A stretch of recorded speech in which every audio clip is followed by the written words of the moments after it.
An halitta wani tsari na zamani da yake so ka dinga kallon rayuwar wasu domin ka manta da taka rayuwar. Wannan shine babban wasan kwaikwayo mafi haɗari a tarihin ɗan adam. Wasan sace lokaci da tunani. Kuna kallo ana ta wrestling a shafukan sada zumunta, ana drama, ana ta kawo badakalar wane da wanci. Kuna bi, kuna sharhi, kuna comment da zafi har kuna alfahari. Amma gaskiyar ita ce, da yawan ku kallon kawai aka bar ku, amma ba a ba ku kuɗin shiga.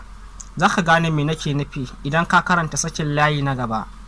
Kafin nan, bara na fara cire dattin jahilcin da yake damun kanmu. Me yasa kake sanin kowane lungu da saƙo na rayuwar wani fitaccen jarumi, amma baka san inda kasuwancin ka zai kasance ba a nan da shekara 5? Ka san dukkan rigingimin da celebrities suke yi, amma baka san dabarar da za ta fitar da kai daga ƙangin talaucin da kake ciki ba. Wannan ba yin kanka ba ne, tsari ne da aka yi domin ya raba ka da nutsuwa. Domin idan kana yaban ganin wani, ba za ka taɓa samun lokacin da za ka ɗora naka tubalin ba. Distraction, shagala, babban makami ne, yana raba ka da dukkan babban burinka ba tare da ka ji zafi ba. Dole ka gano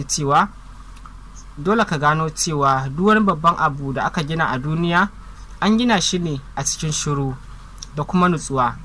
Girma yana nufin lokaci da ake gumi kana ta faman ƙera makomarka ba tare da sanya hoton kowane taku a intanet ba. Al'adar da muke ciki yanzu tana so kowa ya zamo mai yawan surutu, amma kafin surutun mafi karancin tunani da aiwatarwar kenan. Jaruman da kake kallo ba miyagu ba ne, su ne shingen da ke tsakaninka da inda kake so ka kai.